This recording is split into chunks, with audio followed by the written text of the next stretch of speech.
சோதரம் கர்த்தர் உங்களை ஆசீர்வதிப்பாராக. இந்த வீடியோ யாருக்குன்னா சோத்திர விசேஷமாக அன்பு சகோதரன்மார்களுக்காக சோத்திரம். அநேக குடும்பத்தில் பார்த்தீங்க அப்படின்னா வாழ்க்கை பயணத்தை உங்கள் இஷ்டத்துக்கு தொடங்குறீங்க இல்லையா? உங்கள் இஷ்டத்துக்கு ஒரு வாழ்க்கையை உருவாக்கி கொள்றீங்க, உங்கள் இஷ்டத்துக்கு ஒரு வாழ்க்கையை தெரிந்து கொண்டு ஓடுறீங்க.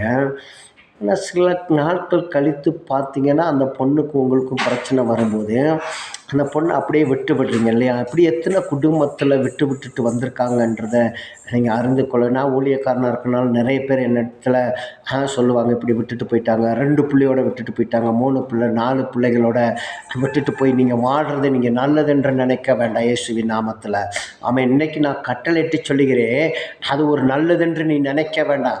சோத்திரம் ஹல்லேலூயா. நல்லா இருந்த ஒரு குடும்பத்தை ஒரு பிள்ளையை கெடுத்து பிள்ளைகளை கொடுத்து 4 பிள்ளைகளை கொடுத்து 3 பிள்ளைகளை கொடுத்து 2 குழந்தைகளை கொடுத்து நீ விட்டுட்டு போயிட்டு நீ சந்தோஷமாக இருக்க நினைத்து கொண்டிருக்கலாம். இன்னைக்கு ஆண்டவராக இயேசு கிறிஸ்து சொல்கிறா, அதே போல் உன் மனைவி சோத்திரம் அதே காரியத்தை செஞ்சு உனக்கிட்ட 4 பிள்ளைகளை விட்டுட்டு போயிருந்தா நீ என்ன செய்வ, நீ என்ன செய்வ என்று சொல்லி திரும்பி பார்க்க வேண்டும். ஆமாம்.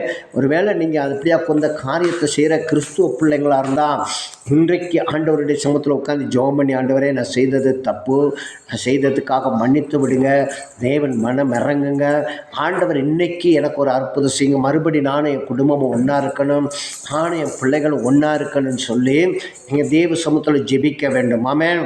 சோத்திரம் ஹல்லேலூயா. அப்படி இல்லைன்னு சொன்னால் நீங்கள் இந்த உலகத்தில் மரித்தாலும் பரலோகத்தில் உங்களுக்கு இடம் கிடையாது. நீங்கள் அங்கே போய் சேர முடியாது இல்லையா? நீங்கள் அங்கே போய் மறுவாழ்வு ஆண்டவருடைய சமூகத்தில் நீங்கள் நிற்க முடியாது. ஏன்னு கேட்டால் நீ சத்தியத்தை தெரிந்தாலும் சத்தியத்தை தெரிந்து கொண்ட குடும்பங்கள் பார்க்க முடியாது. அப்போ நீங்கள் என்ன செய்ய வேணும் அப்படின்னா சோதரம் தன் மனைவிக்கு உண்மையாகவே இருக்க வேண்டும். தன் மனைவிக்கு கொடுத்த பிள்ளைகளுக்கு உண்மையாகவே இருக்க வேண்டும். நீங்கள் மாற வேண்டாம். இல்லைன்னா உங்களுடைய காரியங்கள், நீங்கள் சாபத்தை சம்பாதிக்கிறீங்க, ஆசீர்வாதத்தை சம்பாதிக்கலை. பொண்டாட்டி எங்கே விட்டுட்டு சபைக்கு போகிறது, பொண்டாட்டி புருஷனை விட்டுட்டு வேற ஒரு சபைக்கு பைபிளில் தூக்கிட்டு போகிறது, இதுக்கு மாதம் கம்யூனியன் வேறு நிறைய போதர்கள் கம்யூனியன் கொடுக்குறாங்க. குடும்பம் பிரிஞ்சு போன குடும்பத்துக்கு ஆலோசனை சொல்லி பிள்ளைகளை விட்டு விடாதபடி, பிள்ளைகளை பாதுகாக்காதபடி செய்வது அல்ல. பிள்ளைகள் கம்ப்ளைண்ட் சோத்திரம் ஹல்லேலூயா. கம்யூனியன்லாம் வாங்குறீங்க, சபைக்கு போயிடுறீங்க, பரிசுத்த ஆராதனை கலந்து கொள்ளுங்க. எந்த முகத்தை வச்சு போகிறீங்க?